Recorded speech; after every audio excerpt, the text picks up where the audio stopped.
La ansiedad por lo desconocido, la angustia por lo que está sucediendo, el miedo. No se los voy a negar, me aterroricé.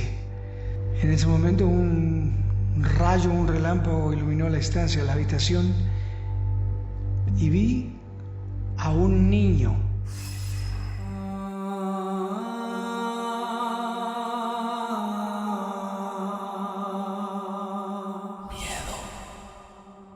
En el episodio de hoy tenemos un invitado especial, Rodrigo Vidal, reconocido actor y productor mexicano, quien nos cuenta lo que vivió en el año 2006, cuando compró una casa en la Ciudad de México. Me gustaban mucho las casas antiguas, así que también por mi trabajo como actor, era una época en donde yo era muy activo como actor, viajaba mucho y me gustaba que al llegar a mi casa fuera una casa grande, una casa antigua.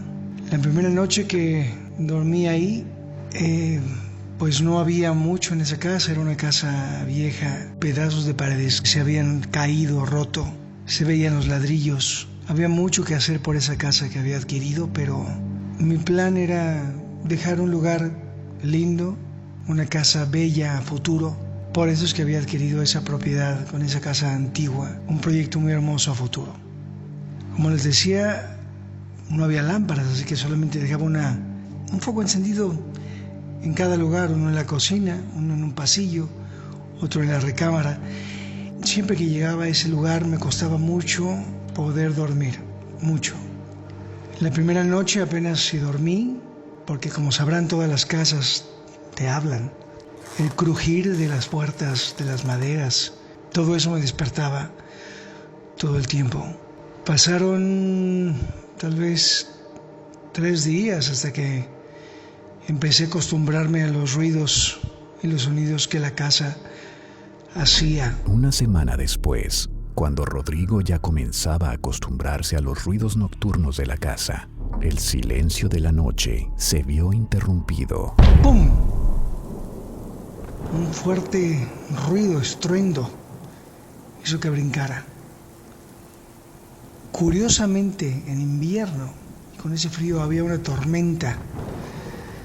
Muy raro que en la Ciudad de México en invierno haya una tormenta, pero había una tormenta muy fuerte, una tormenta que nublaba la vista más allá de un par de metros por la cortina de la lluvia. La ventana se había abierto de par en par completamente, muy extraño, por lo fuerte del viento. Encendí la luz, que era un solo foco, como les había dicho, pero no encendió. Lo intenté varias veces, pero el foco no funcionó. Otra vez se volvió a escuchar ese ruido terrible, ¡pah!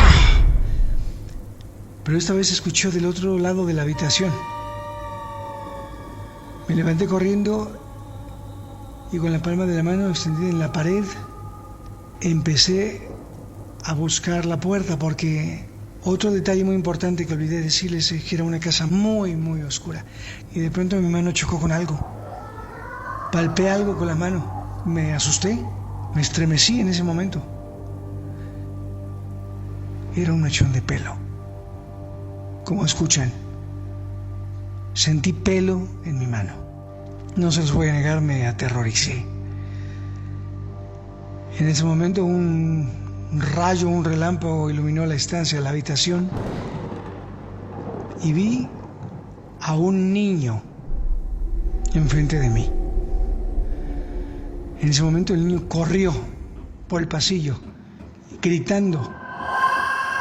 Pero Rodrigo no estaba solo en esa enorme casa. Su madre acababa de regresar del extranjero y se encontraba durmiendo en la habitación contigua. Al escuchar la conmoción de Rodrigo, ella salió inmediatamente de su habitación. Ella salió también al pasillo y le pregunté que si también había visto al niño.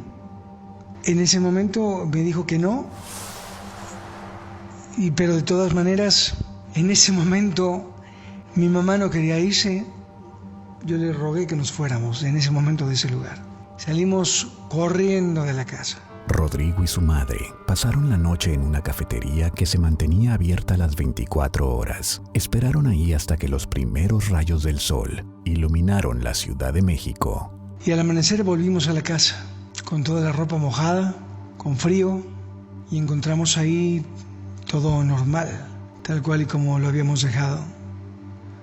Menos un espejo que estaba en la habitación de mi mamá. Había un espejo que de hecho ya estaba en esa casa. Un espejo muy grande, de unos 2 metros de altura por 1,5 metros de ancho, muy bello, muy hermoso, con un marco de madera tallado.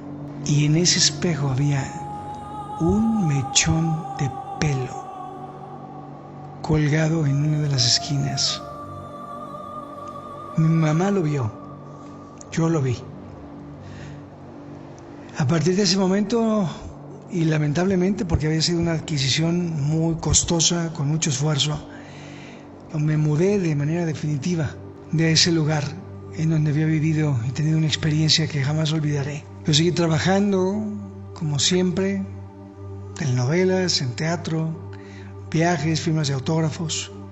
Y un día, en un evento, un periodista estaba justamente en una comida del Círculo Nacional de Periodistas de México. Empezó a repartir unos periódicos antiguos para una actividad de ese periódico precisamente, y eran unos periódicos que databan de 1920 aproximadamente. Y cuando recibí ese periódico lo empecé a curiosear, a ver las diferentes secciones.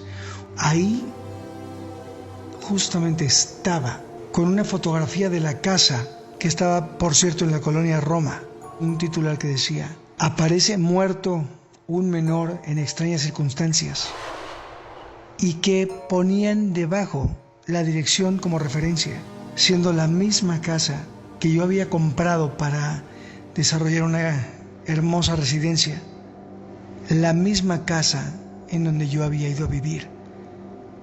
Es en donde en 1920 había muerto ese niño en unas circunstancias inexplicables. ¿Será que alguien aprovechó la muerte de un niño, un terrible hecho sucedido a principios del siglo pasado, para jugarle una broma pesada a Rodrigo, para sacarlo de esa casa? ¿O será que en realidad el espíritu de un niño que no ha encontrado su camino al más allá deambula por los pasillos de su casa, donde Rodrigo y su madre eran los huéspedes no deseados? Nunca lo sabremos. El testimonio de Rodrigo se queda con nosotros como prueba de lo que podrían ser hechos paranormales que trascendieron su dimensión para encontrarnos en la nuestra.